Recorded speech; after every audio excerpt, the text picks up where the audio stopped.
LeBron James is either a racist or just a plain dumbass.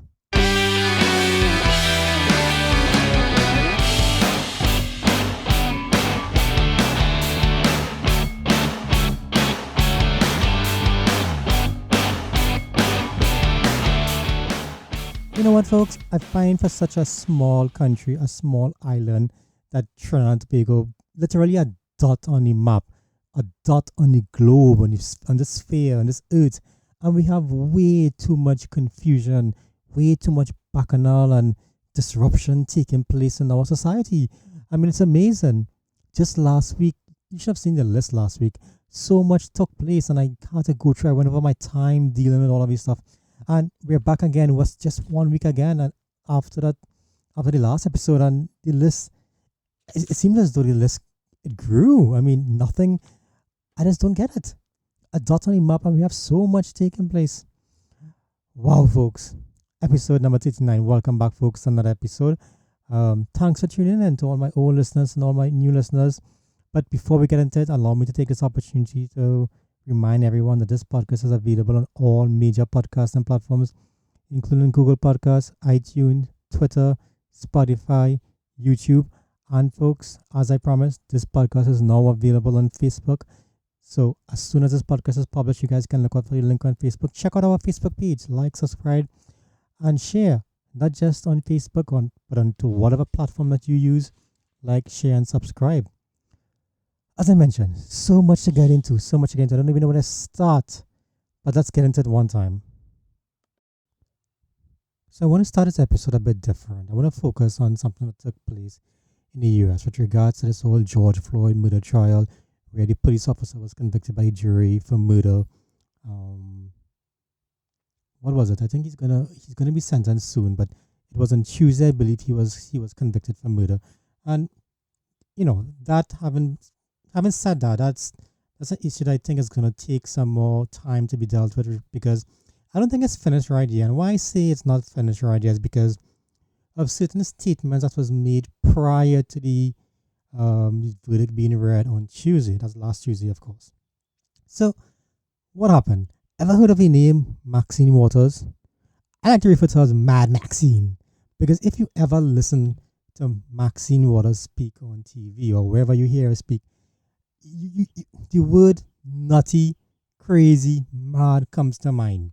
I mean, you sometimes wonder how some politicians become elected, or however they are even deemed to be electable to office. Well, when you look at Maxine Waters, you ask that question in abundance, because Mad Maxine says something sometime that you have to wonder if it's where is she thinking? Where does she even come from with some of these statements? Remember when Donald Trump was in office, and Mad Maxine says that how when you see his cabinet members, wherever they are, in gas stations and restaurants, become confrontational, go up to their faces, do things that are crazy. And this is from a politician, a Democratic politician, which she represents some district in California. Well, California, of course. No wonder why she's Nutty Maxine. But anyhow, I digress. So, Mad Maxine made some statements prior to the verdict being read in the trial. But incidentally, let me go back to something. You probably heard of Mad Maxine because Mad Maxine is the one that our Prime Minister of Trinidad and Tobago is attempting to use to get an heir of Joe Biden. Now, I should say that our Mad Maxine, well, we know she's liberal, but she represents a far left ideology of the Democratic Party that is so far left that the mainstream Democrats are even afraid of her. No different from Al Sharpton or Reverend Jesse Jackson in terms of their rate-beating method and ideology.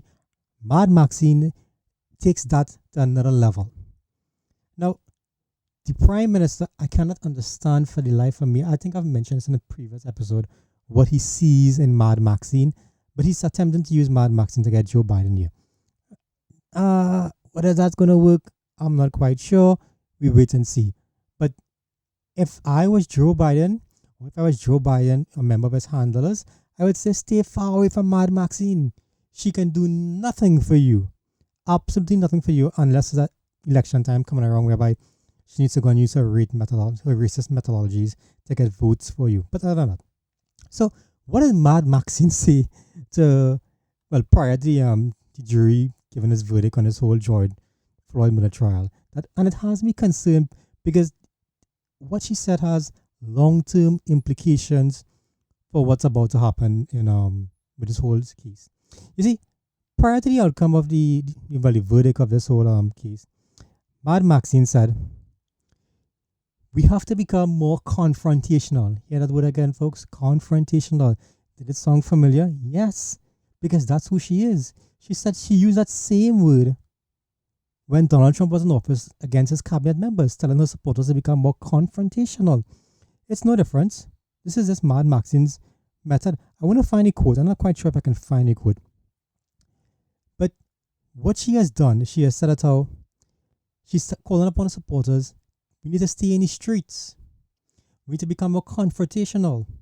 We need to let them know we mean business to make sure we get the outcome that we deserve. What Mad Maxine is doing there is attempting not just to put her thumb on the judicial scale, but she's putting her entire elbow on the judicial scale. I was going to say a brain, but clearly she doesn't have much of that.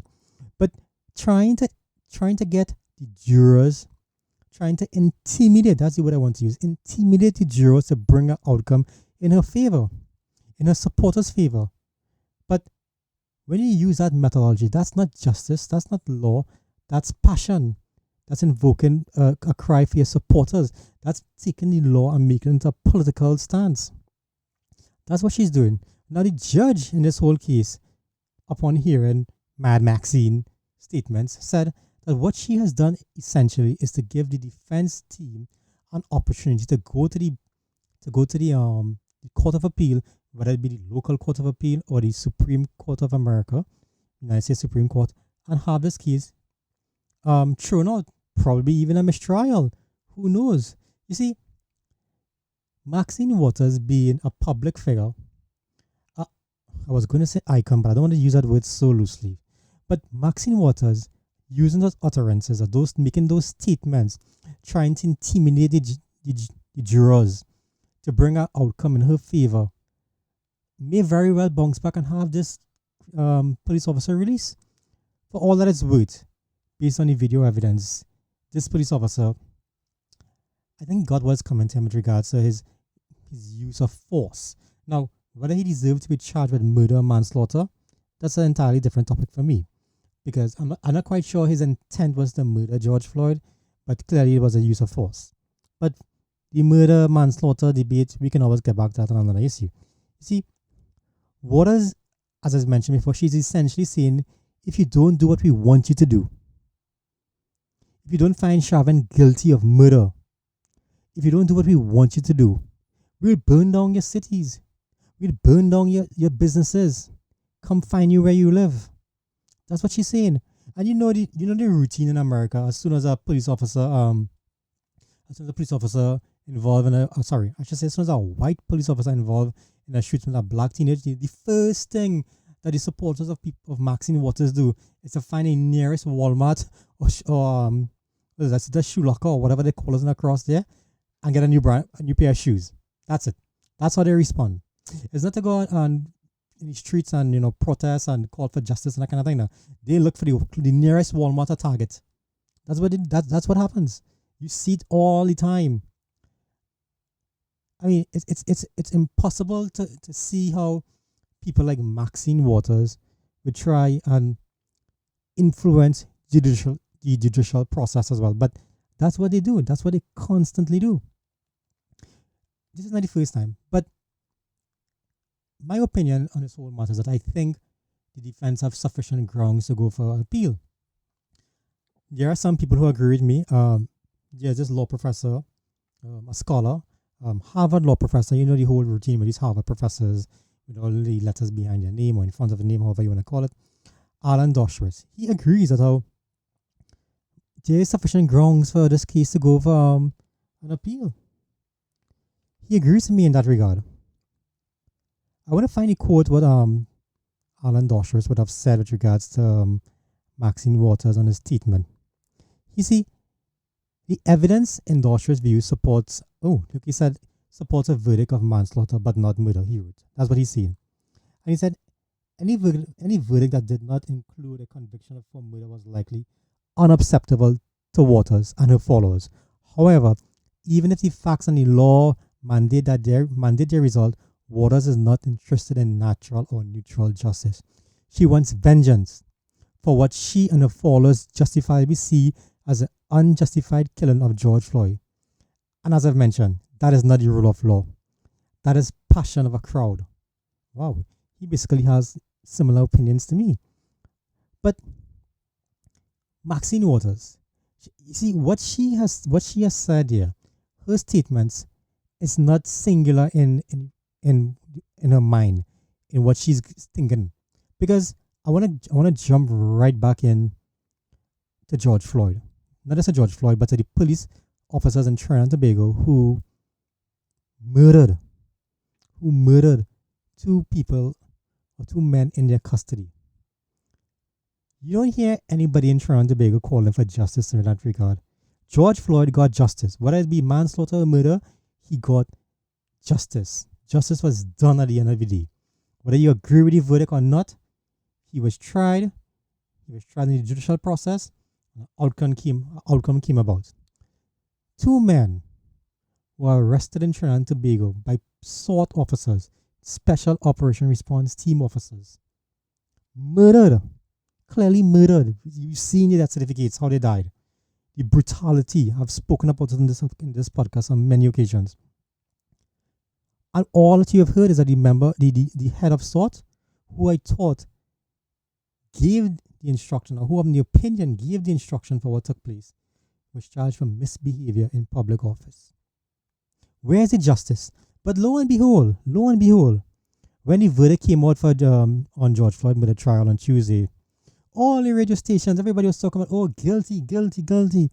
It's amazing how Trinidadians could find the love, the energy, the enthusiasm to celebrate things that happen far beyond our borders. But right here, we don't call for justice for our very own.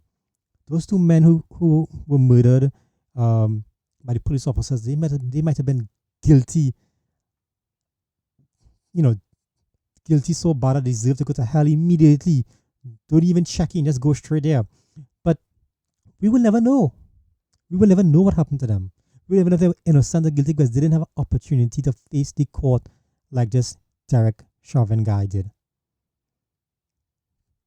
So let's jump forward. Let's fast forward now. Maxine Waters, a crazy point of view that she said it, she meant it, she never withdrew it, she won't withdraw it. That's just who nutty Maxine is. I started this podcast by saying that how I think LeBron James is either a racist or a dumbass. Probably both. Probably a little of both. But one thing I know for sure is that LeBron James, maybe I should start with regards to what he said, or this whole thing about what LeBron James did with regards to the police officer in Cincinnati. Was it Cincinnati or Minnesota? In Ohio anyway. So LeBron James, apparently there was another police involved shooting with regards to an officer, whereby this African American girl, I think her name was Michaela Bryant. Yeah, she and her foster sister were having some disagreement, and she came outside with a knife wielding, and she was going to attack one of the girls. At that very moment, a police officer came to investigate what was happening. She attacked the girl in front of the police officer. The police officer saw that. He drew his firearm, discharged 4 rounds. Michaela Bryant is now dead. That's what happened. That's the video evidence that took place. Anybody who wanted to comment on what took place with Michaela Bryant, the video is there for them. But LeBron James, did he look for the video? Did he look to see what happened with the officer, with Michaela Bryant? Did he look for it? No. What did he do? I tell you what these celebrity types do, what they always do. They jump for the first thing that comes to their mind, whether it be true or not. That's what they do. So he posted a picture of the cop who was responsible for killing Michaela Bryant, and he marked, "You're next. # accountability." Now, LeBron James is someone who has I think it's 50 million followers, whether it be on Twitter or Instagram or a combination of both of those things. At the end of the day, he has 50 million followers on social media, so he has quite a large following. Now, this guy may be a good basketball player. I don't know too much about basketball, but if they say he's good, I'll give him that he's good. But he's not the smartest or wrongest cookie in the jar, and that goes without saying. Because what LeBron James did in that tweet is to try and to go for the emotional feelings of his followers, to try and make it look as though what this officer did was wrong. When the fact of the matter is, what this officer did was just his job. Not just for what he was trained to do, but what he was morally obligated to do to save the lives of other people. I don't know what was going to happen if he didn't discharge those 4 wrongs. Maybe the girl, Michaela Bryant, would have stabbed the ex-girl fatally. I don't know. Thankfully, that didn't happen. Sadly, she lost her life. But a police officer comes, allow me to digress a bit. I think especially in Trinidad, as it relates to police officers, there should be some sort of training program to allow police officers to know how far they can go, and a training program to allow citizens to know how to respond to police officers when they are pulled over or when police officers approach them, to let both sides know rights, obligations, what they should do, what they shouldn't do. I mean, if a police officer pull you over for a traffic stop, maybe you should put your hands on his steering wheel and just listen to what he has to say. Let the citizens know their rights, and let the officers know that the citizens know their rights. And that's what I think will alleviate much of these problems that we're facing in Trinidad and Tobago. I saw in Port of Spain, police officers attempting to enter people's private property to do a search. Now, where in God's name does that ever happen? That's trespassing. If you don't have a warrant, how are you entering someone's home? If you don't have sufficient grounds to suspect that somebody's in danger, how are you entering someone's home? Private property should be sacred for everyone to respect, not just for other citizens, but for the police as well. There has to be some standard that we respect. But anyhow, back to LeBron James. I digressed long enough.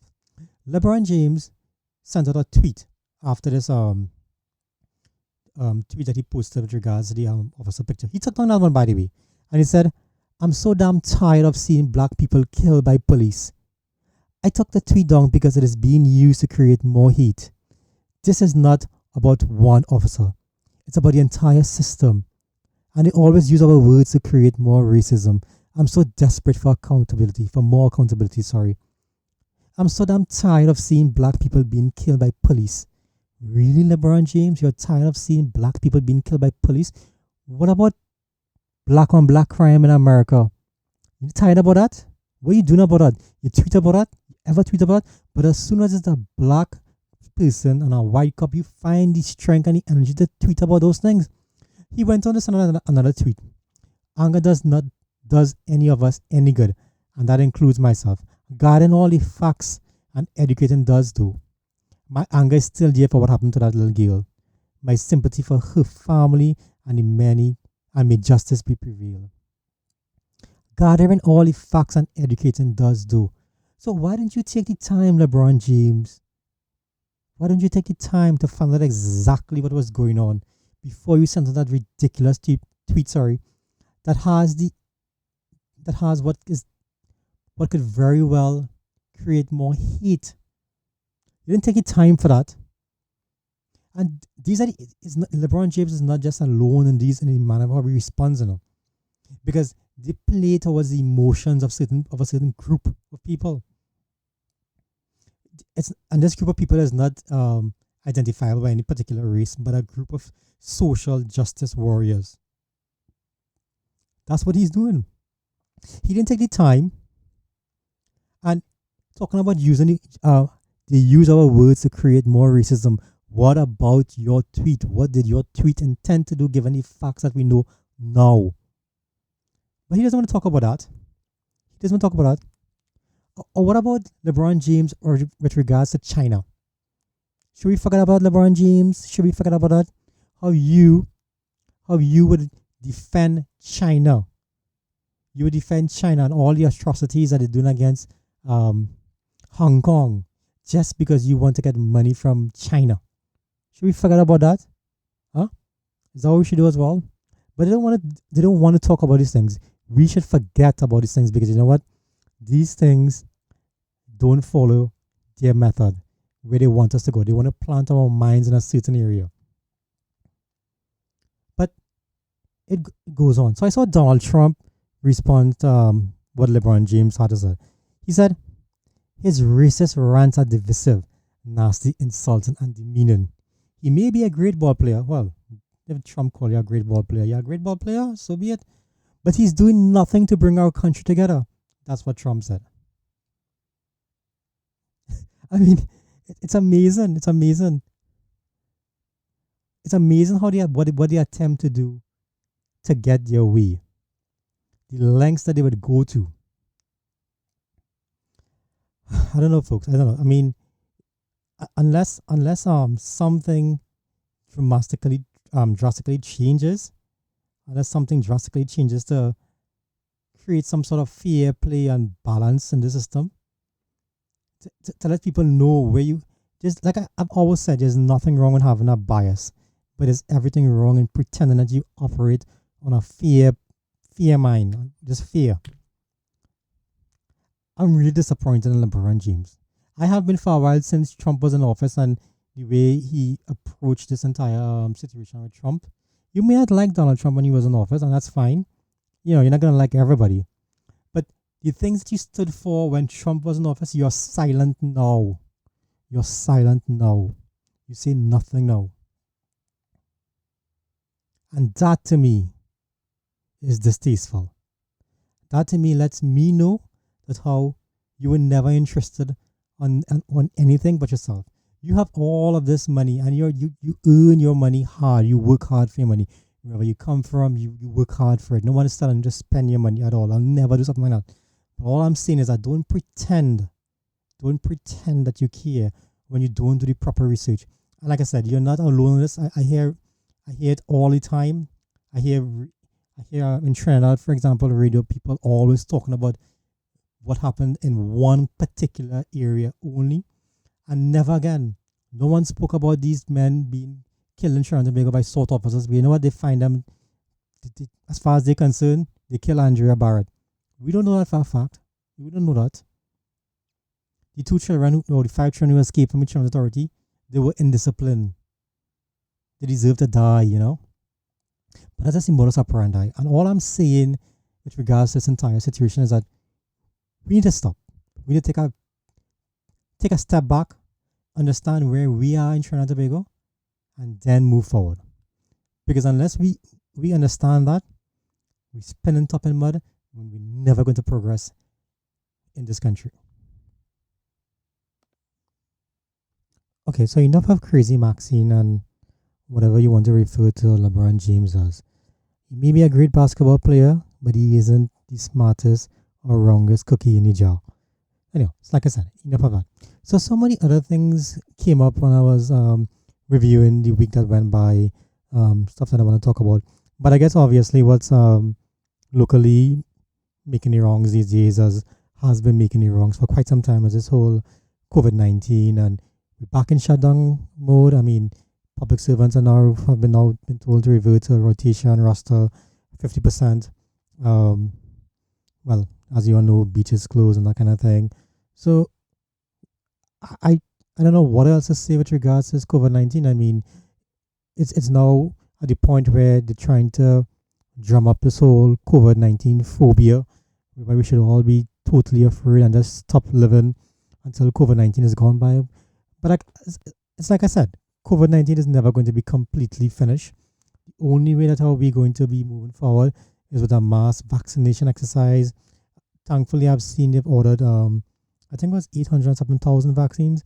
The good news is that some of those vaccines are going to be from Johnson & Johnson, which is a one-shot, although they've been given some blood cuts, having some blood cut issues, but still, nonetheless, we have ordered vaccines, and hopefully we get those vaccines as soon as we possibly can so we can end this ridiculous. I mean, I just don't understand how in a situation where there's a virus or a pandemic, as they want to call it, and vaccines out there, but we enter into a stage of lockdown when there's a vaccine out there.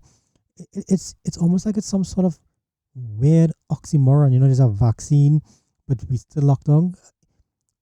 It's amazing how we've put nothing in place to get the vaccine when it's become available, because the vaccine is now so widely available, but Trinidad and Tobago has placed nothing in place.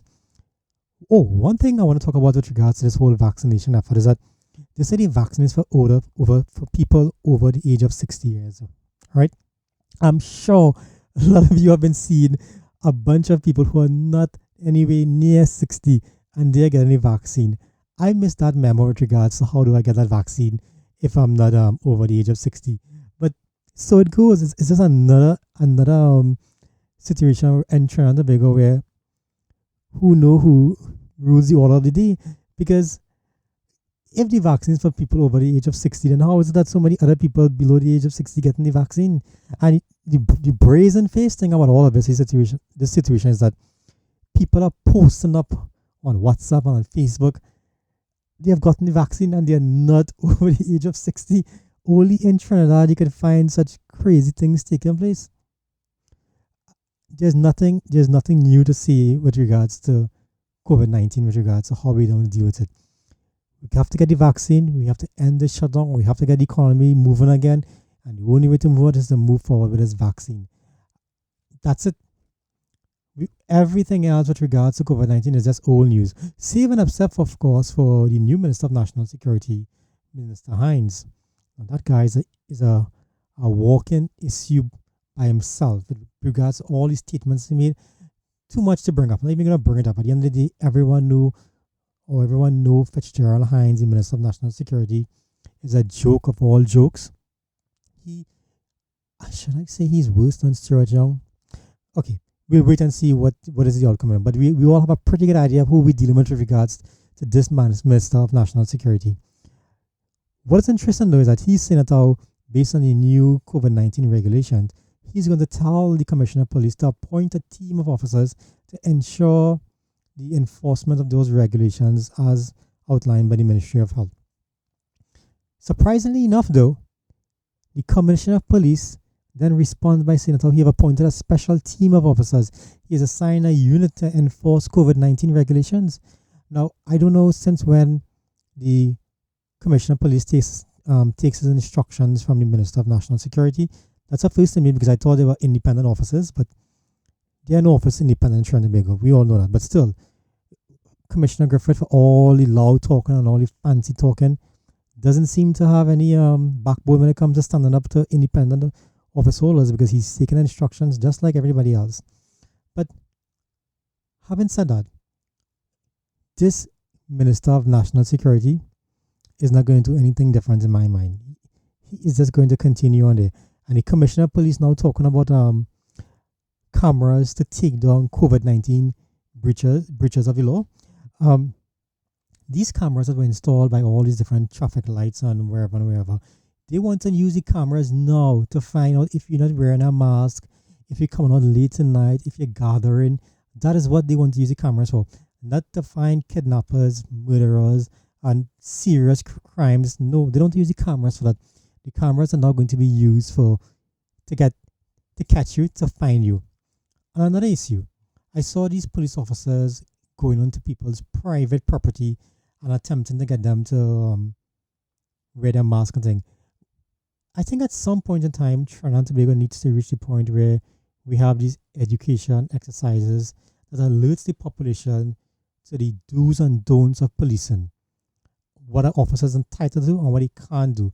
We can't keep continuing to go down this road whereby police officers could enter or presume they could enter private property or operate when they're in a traffic offense in a manner that is, ultra varies to the bigger picture, to the act, to the establishment, to the regulations, and then nobody says nothing.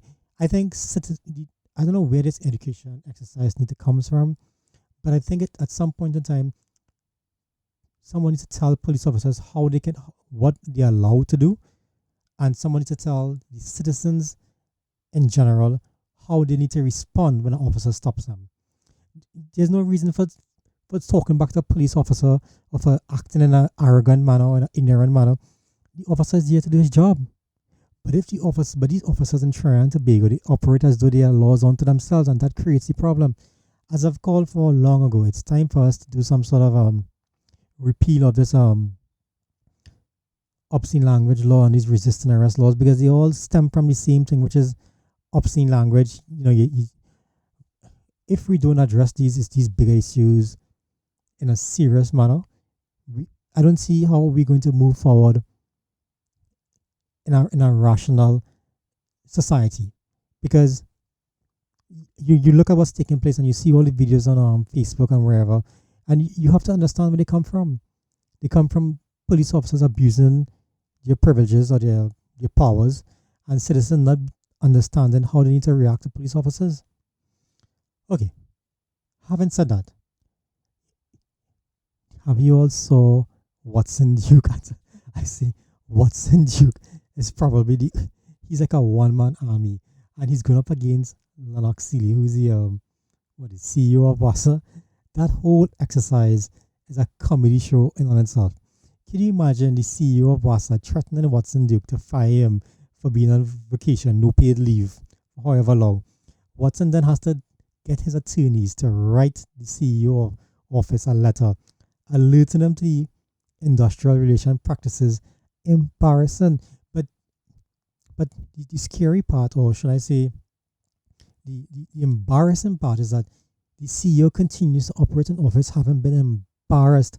I mean, when you read that letter that Watson sent to the CEO, well, not Watson, but his attorney sent to the CEO, it goes to show that how this CEO knows nothing about what is taking place with regards to WASA industrial relation practices. But he continues to operate. It's like I said, these people continue to fumble the ball at every point in the day, and they continue to operate in office with impunity. Whether it be the Children's Authority, like I've spoken about before, or WASA. And it's not them alone, The entire system seems to be collapsing. I read recently where they say traffic lights not working because the contractor hasn't been paid. So when you're driving out there and you see traffic jam and you see traffic lights, it's because of the fact that the traffic light contractors has not been paid.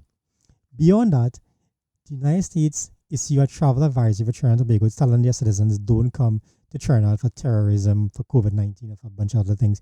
And they then pointed out the areas, whether it be in Cascade or wherever, Laventille, stay away from those areas because those areas tend to be high crime areas.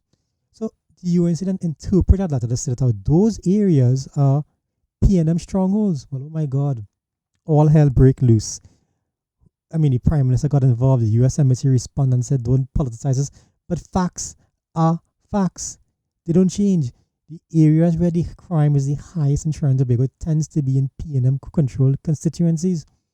That's not going to change. That is just what it is. So when you think about the entire situation, Trinidad and Tobago, how you see your future, try and remember that how it's not just a collapse of the police service, of ministries, whether it be health or wherever. It's a collapse in terms of a generic collapse of a holistic collapse, of the entire system collapsing. And we can't seem to find a way, or if this was a boat and was taken on water, we just can't seem to find a pail or probably a bucket big enough to bail ourselves out. I can't seem to understand what's taking place for this country now. But here we go again. All right, folks, that's ended here for this week. Remember to tune in for episode number 40 of this podcast. And thanks for tuning in and stay tuned.